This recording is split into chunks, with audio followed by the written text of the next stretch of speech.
Meus irmãos, nós estamos chegando ao final da nossa série de estudos. E ao longo desse tempo, nós estivemos pensando aqui sobre o que nós podemos fazer uns pelos outros, uns com os outros, entendendo que é para viver assim que o Senhor nos chama a fazer parte do seu ministério, a fazer parte da sua obra. E aqui estamos todos nós. E se estamos aqui, nós podemos depreender algo importantíssimo. Nós precisamos uns dos outros. Nós necessitamos desse apoio mútuo. Por isso é tão importante que nós nos encorajemos, que nós nos honremos, que nós nos ajudemos. É muito importante para a saúde da obra de Deus e também para o nosso próprio desenvolvimento espiritual. Esse foi o propósito desta série de estudos. Pensar dentro da perspectiva evangélica, e eu falo assim, pensando nos ensinos do Evangelho do nosso Senhor Jesus Cristo. É um desafio. Nós temos vivido tempos líquidos. E a mensagem pura e simples do Evangelho, ela parece um tanto quanto, como eu poderia dizer, démodé, não é? Vou usar aqui um termo bem à altura da minha idade, né? Porque hoje nós temos outras perspectivas, outras ideias. Vivemos num mundo cada vez mais plural. Então, toda aquela compreensão de verdade absoluta tem sido deixada de lado. Mas quando a gente para pensar biblicamente, dentro da noção que o Evangelho do nosso Senhor Jesus nos traz, parece-nos uma tarefa um tanto quanto difícil, porque pode ser que haja em nós a tentação de nos sentirmos descontextualizados. Mas não há nada mais atual do que a palavra do Senhor, e é ela que nos convida a essa reflexão. Sendo assim, hoje nós vamos pensar um pouquinho sobre como nós podemos transformar vidas por meio do encorajamento. O texto de nossa partida está na primeira carta que Paulo escreve aos Tessalonicenses, capítulo 5, verso 11, onde ele vai orientar as pessoas a consolarem-se umas às outras. Consolai-vos, pois, uns aos outros e edificai-vos reciprocamente, como também estáis fazendo. Paulo se dirige à igreja de Tessalônica e reconhece algumas virtudes daqueles irmãos. Percebe que eles estão já engajados nesse processo de autoedificação e também da edificação do próximo. Mas ele acrescenta aqui a ideia do consolo. E você pode pensar, puxa, mas nós estamos pensando hoje, refletindo hoje sobre encorajamento. E a ideia do consolo, onde ela entra aí? O consolo, ele é sinônimo de encorajar. Quando alguém é consolado, ele não é alvo da pena e da dó de ninguém.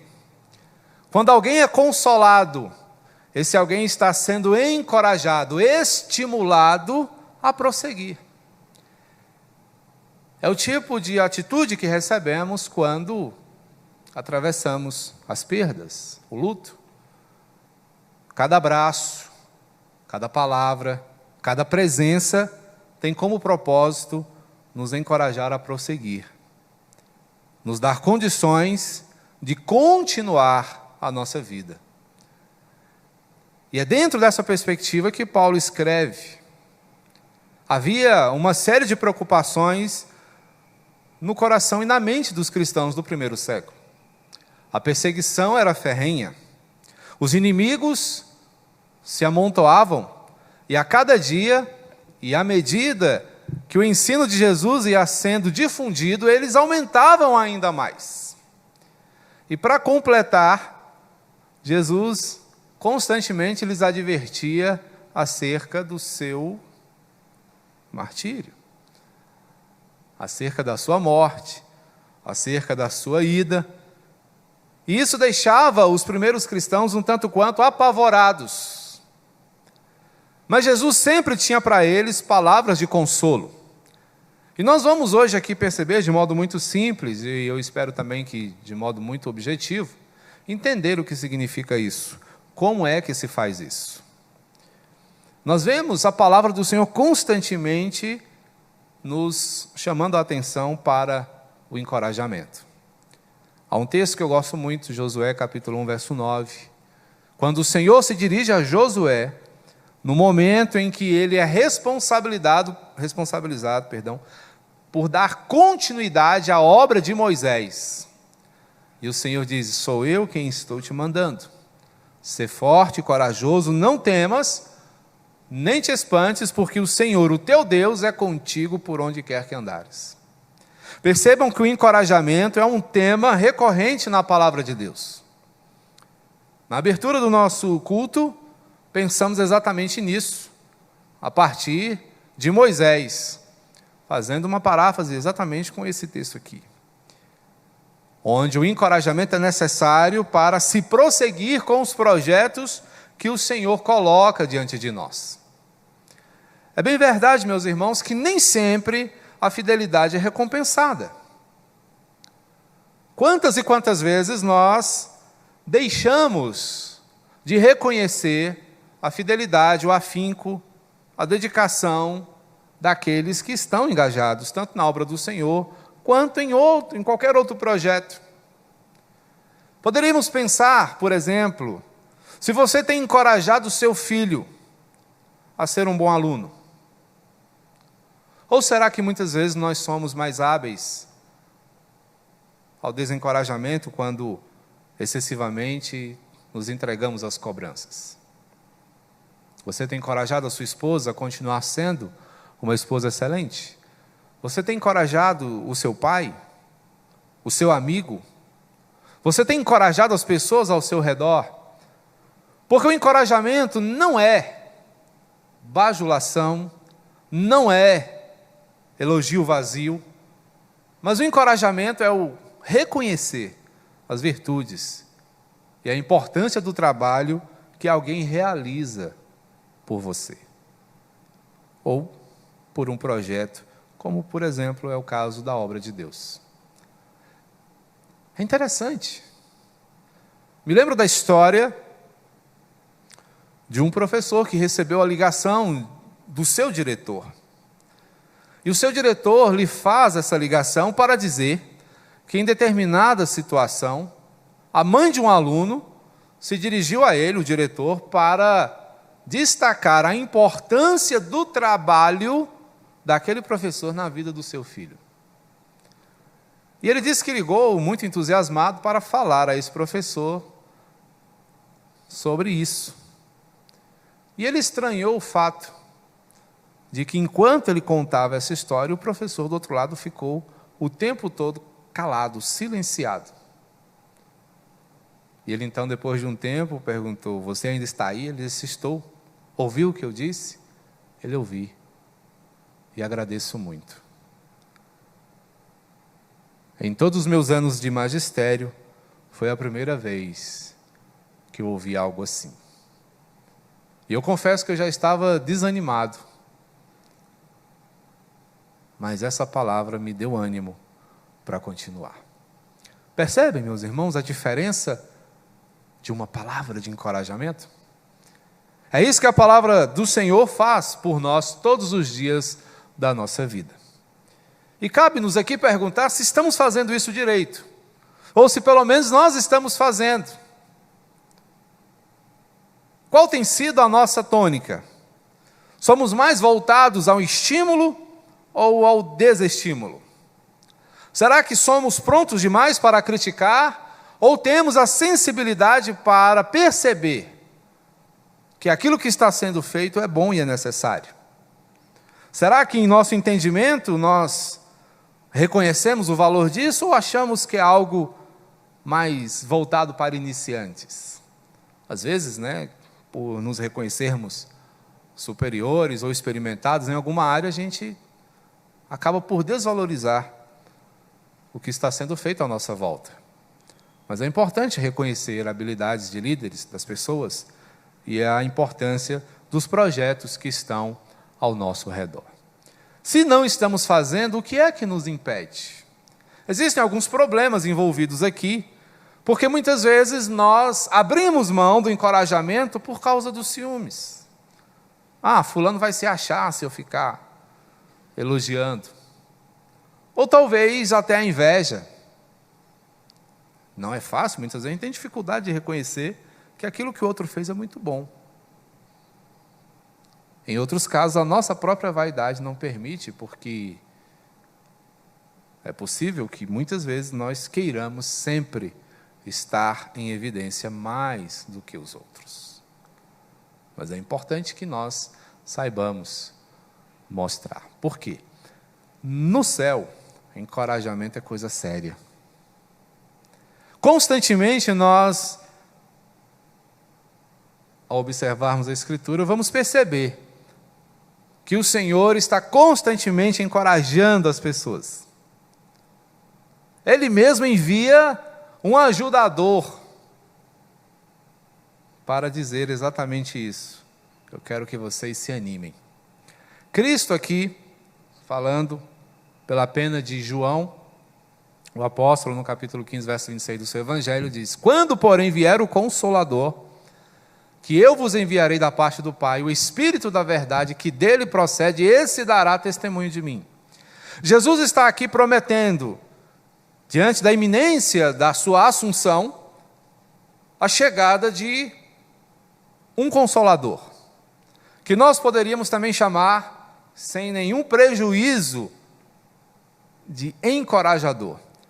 Esse é o papel do Espírito Santo na minha vida e na sua vida. Ele vem para nos encorajar.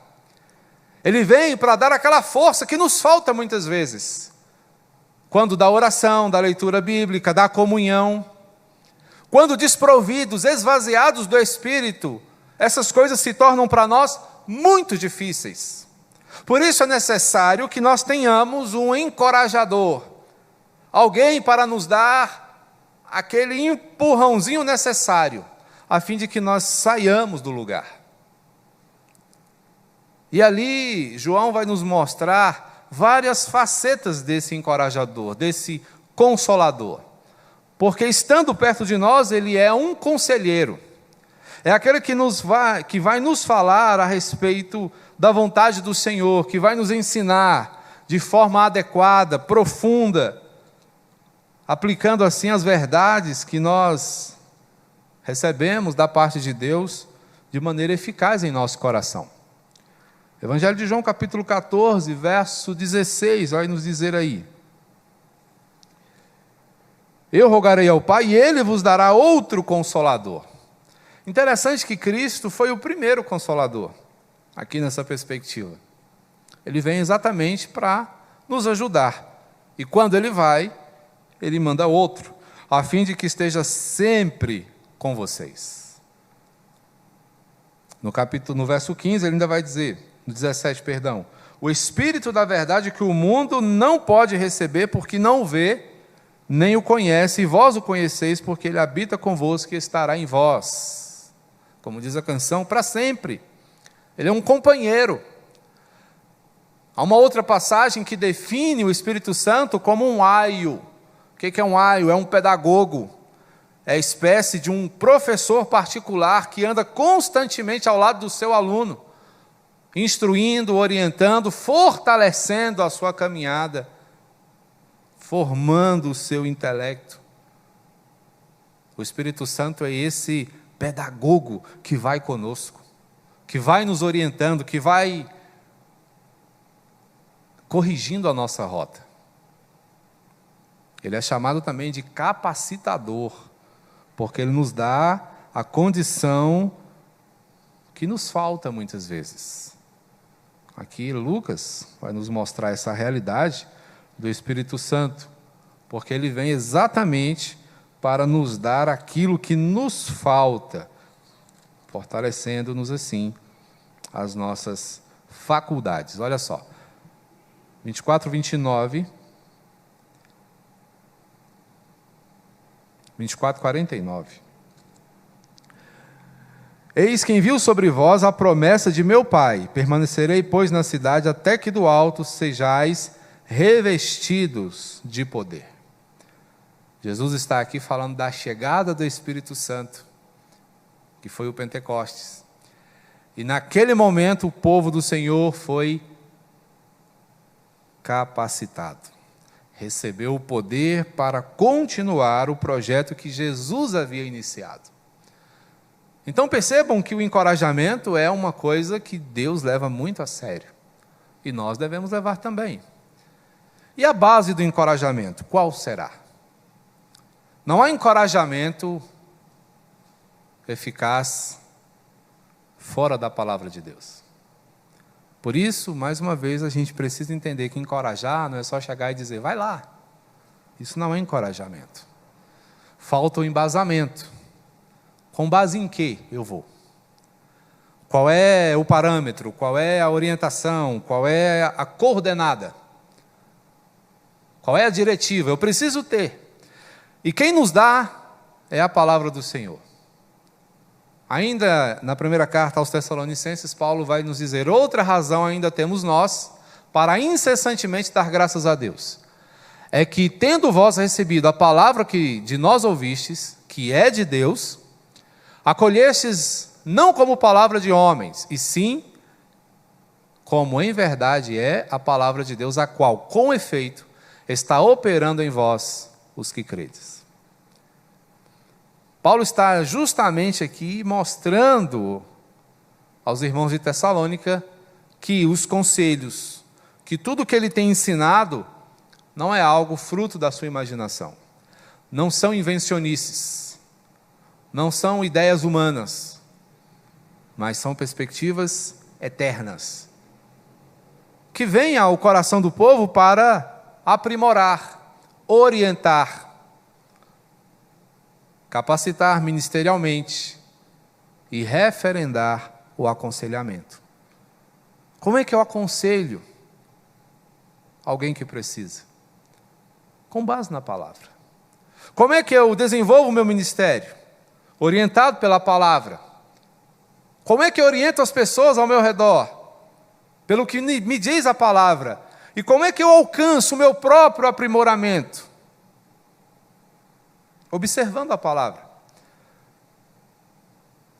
Davi escreveu um salmo longuíssimo, com mais de 170 versículos, para dizer que a palavra é justamente o que nós precisamos para uma vida melhor.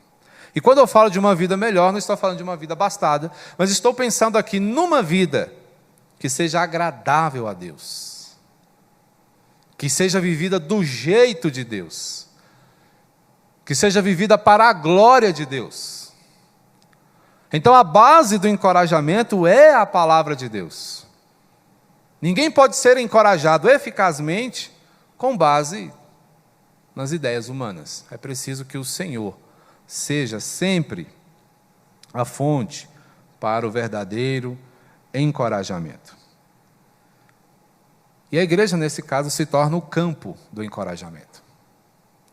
E aqui é onde entra a nossa perspectiva. Consideremos-nos também uns aos outros.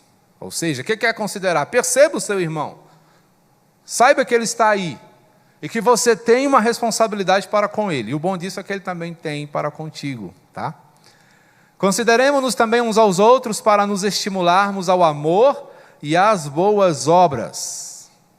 Não deixemos de congregar-nos, como é costume de alguns, antes façamos admoestações, e tanto mais quanto vedes que o dia se aproxima. Aqui uma palavra de encorajamento. Encorajando ao amor, encorajando as boas obras, fazer as coisas direitinho, encorajando a congregação. Por que isso é necessário? Porque, mais uma vez, eu digo a vocês, ações espirituais requerem apoio espiritual. Por isso, o papel do Espírito Santo ele é tão forte na nossa vida. Se você esperar, sentir o desejo de orar, de ler a palavra, de congregar, sabe quando isso vai acontecer? Nunca.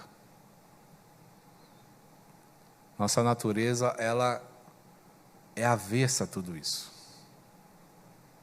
A natureza caída, ela não gosta disso.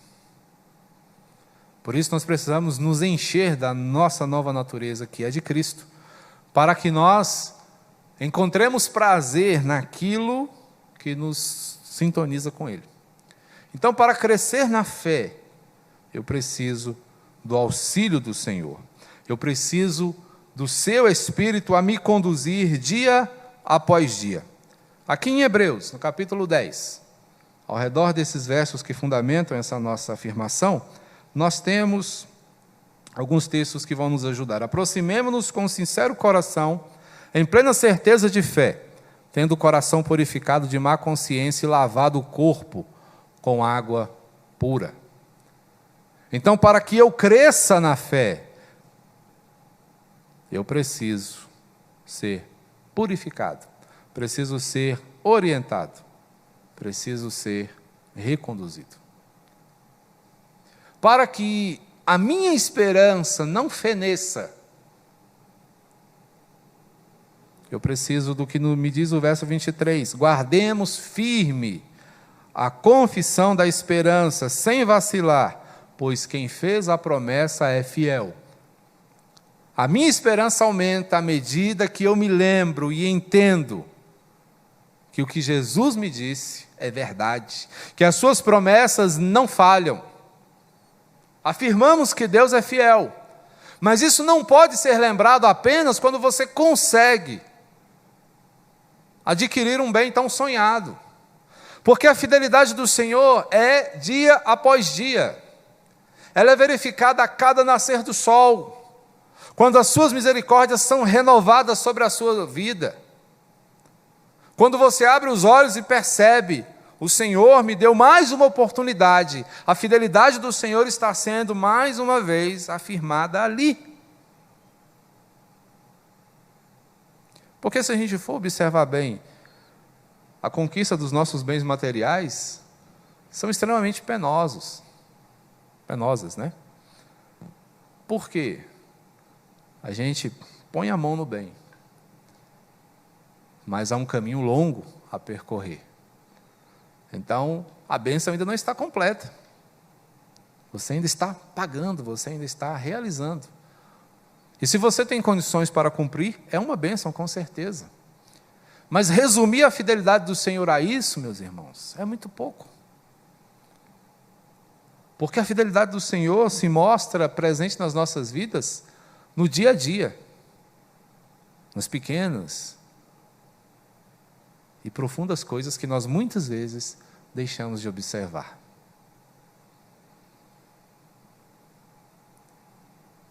Eu já tive crises de asma. E naquelas crises, eu ficava com a saudade tão grande de respirar a plenos pulmões.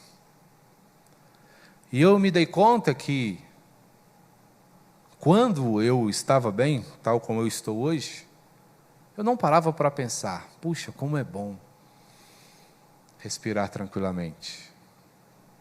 Mas isso se torna profundamente valioso quando você tenta sorver o ar e você não o encontra. Então, são nesses pequenos e grandes, profundos detalhes que nós reconhecemos a fidelidade do Senhor. Porque quando nos falta uma coisa tão comum como o ar, a gente percebe o quanto a nossa vida é frágil. Mas na sequência do texto nós percebemos também que é na igreja que nós somos desafiados a crescer em amor. Consideremo-nos também uns aos outros para nos estimularmos ao amor e às boas obras. Quero insistir nisso. O mundo hoje ainda acha coisa piegas e simplória falar de amor. Mas como diria Paulo, sem amor não adianta nada. Está aqui o texto clássico de Paulo, 1 Coríntios 13. E Paulo destaca coisas grandiosas, maravilhosas, assombrosas até, e diz, mas isso aí tudo, sem amor, não adianta. As 3 virtudes teologais estão aqui: a fé, a esperança e o amor. Mas Paulo destaca, o maior deles é o amor. Por quê? Porque o amor é a atitude que vai validar a fé, que vai validar a esperança e que vai me fazer reconhecer que o outro é o alvo para onde eu devo apontar e lançar esse amor. Portanto, o campo de encorajamento é a igreja. Porque a igreja é uma reunião de pessoas encontradas por Cristo, completamente desanimadas. Muitas nem sabiam disso. Mas ele encontrou pessoas perdidas no mundo, tateando aqui e ali, vagando como ovelhas que não têm pastor. E arrebanhou todas elas. E esses somos nós. Então, o encorajamento é um tratamento para o coração e a alma. Certo? Então, quando você encoraja alguém, você está tratando essa pessoa. É um tratamento psicossomático, que alcança a mente, o coração, mas também faz bem ao corpo. E aqui é um sábio que vai nos dizer isso. A ansiedade no coração do homem o abate, mas a boa palavra o alegra. Entendam bem o que é boa palavra. É o encorajamento fundamentado na verdade de Deus. Porque ele confere alívio e dá perspectiva. Sabe o que é perspectiva? É cabeça erguida, olhando adiante. Diferente de expectativa, que é aquela espera sem fundamento. Mas a perspectiva é a compreensão de que há um caminho a seguir. Palavras agradáveis são como favo de mel, doces para a alma e medicina para o corpo. Mas, mais uma vez, o tratamento psicossomático, Provérbios 16. É tratamento, é remédio. Como maçãs de ouro em salvas de prata, assim é a palavra dita a seu tempo. Então o encorajamento ele é precioso, conforme Provérbios 25:11. Então quando você se dispõe a encorajar alguém, você está tratando desse coração. E é algo gracioso. Não é fácil, mas é gracioso. Experimente. Então, somos chamados, meus queridos, a sermos filhos do encorajamento. Os filhos do encorajamento, eles são cheios de generosidade. Eles são marcados pela humanidade, são orientados pela imparcialidade. Nós falamos desses filhos do encorajamento pensando em um homem que tinha esse nome, Barnabé. O nome dele, na verdade, era José. Mas os apóstolos lhe deram o nome de Barnabé, que significava filho da exortação, que é outro sinônimo para encorajamento. E eu fiquei feliz em perceber algumas coisas acerca da vida de Barnabé, porque Barnabé era aquela pessoa que todo mundo gostava de estar perto. Barnabé era um cara, como é que eu poderia dizer, gentil, animado, e que gostava de animar as pessoas. Ele era um consolador. Era um negociante, era um homem que tinha certas posses. Generoso, fazia boas ofertas. Era um homem humano, foi um dos primeiros amigos que Paulo fez. Paulo, que quando chegou no meio da cristandade foi recebido com desconfiança, porque Paulo tinha uma reputação ruim. Um grande perseguidor de cristãos, de repente, eu agora sou um de vocês. O que passou na cabeça dos cristãos? Olha a estratégia de Saulo, quer se infiltrar no nosso meio para saber onde a gente anda, para pegar todo mundo de uma vez. Barnabé foi um dos primeiros amigos de Paulo. Foi um dos que primeiro abriu o coração para o apóstolo. Porque ele era marcado pela humanidade. Era gente que gostava de gente, Barnabé. Mas ele era também imparcial. Porque quando os discípulos se viram na responsabilidade de pregar aos gentios, uma relação que não era fácil para os judeus, Barnabé foi quem se dispôs. E ele foi. Porque ele gostava de gente. Então era um homem de coração desprendido.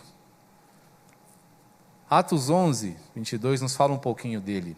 A notícia a respeito dele chegou aos ouvidos da igreja que estava em Jerusalém, e enviaram Barnabé até Antioquia. Tendo ele chegado e vendo a graça de Deus, alegrou-se e exortava a todos a que, com firmeza de coração, permanecessem no Senhor. Olha o que Barnabé faz. Estimula as pessoas a continuarem amando a Deus. Porque era homem bom, cheio do Espírito Santo e de fé, e muita gente se uniu ao Senhor. Então, filhos do encorajamento fomentam a fé no coração das pessoas. É por isso que o Senhor nos chama a sermos assim. 2000 anos atrás isso aconteceu, e a palavra do Senhor traz esse registro para que eu e você entendamos como cristãos devem viver. Que nós somos chamados para ajudar outros a serem melhores, não a matarmos sonhos no coração de ninguém. Portanto, percebam, nós estamos aqui para nos estimularmos, para nos encorajarmos, estamos aqui para irmos cada vez mais longe, mas cada vez mais juntos. Então, devemos seguir o exemplo de Barnabé. E aí você pode pensar, será que eu sou um filho da exortação? Será que eu sou um encorajador? Avalie seu coração. 3 perspectivas aqui para você entender e poder perceber. Você é marcado pela generosidade? Você costuma ajudar os projetos da sua igreja? As pessoas ao seu redor? Você gosta de relacionamentos ou você é daquele tipo assim mais isoladão? A gente pode aprender a se relacionar. Costuma aceitar as pessoas ou sou aquele tipo muito crítico que ninguém serve para andar comigo? A gente não vai conseguir encorajar ninguém se a gente for elevado demais. A gente tem que baixar o nível das pessoas. Até porque Cristo fez isso, Foi Deus que veio. Foi Deus que nos aceitou. Foi Ele que nos procurou. Tá certo? Então, acolhei-vos uns aos outros, como também Cristo nos acolheu para a glória de Deus. Então, depois do exemplo de Cristo, o que eu posso fazer? Eu tenho condições de dizer para alguém, você não serve para mim? Não dá, gente, não dá. Então, a gente precisa pensar nessas coisas, tá? Porque o encorajamento nasce aqui.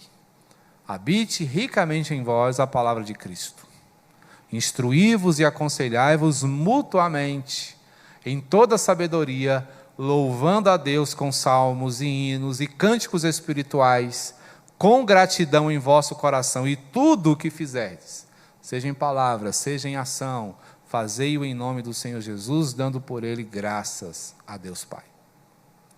Então, o encorajamento nasce da dependência da palavra de Deus, e ela você deve usar sem moderação.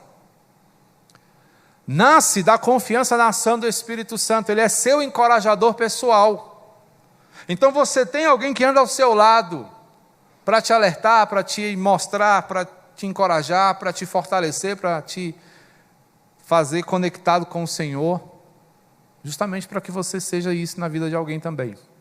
Repense a vida como corpo de Cristo. Vamos fazer juntos. Juntos. Certo, gente? Então, não é fácil trabalhar junto, mas devemos trabalhar juntos. Então, às vezes eu sinto até um arrepio quando eu ouço alguém dizer, não, isso aqui é minha área, sai daqui, não quero. A gente está indo contra o que a palavra do Senhor nos orienta. É para a gente fazer junto, é para a gente caminhar junto. Não, o púlpito aqui é só meu, só eu prego. Não dá, porque nós não somos eternos. A gente não vai ficar aqui fazendo a vida toda. E a gente não contribui assim. Se alguém não tivesse compartilhado comigo, hoje eu não estava aqui compartilhando com vocês, e provavelmente não haveria ninguém no futuro para compartilhar com os que vierem. Portanto, nós somos chamados a viver como corpo. Tenho certeza que você não gostaria que a sua mão se rebelasse e dissesse assim, estou saindo fora desse braço. Nós precisamos uns dos outros. E somos chamados a fazer juntos. Ah, mas fulano é cheio de dificuldades. É. E ele é seu espelho. A gente vê dificuldade nos outros porque nós temos as nossas. E a diferença é porque,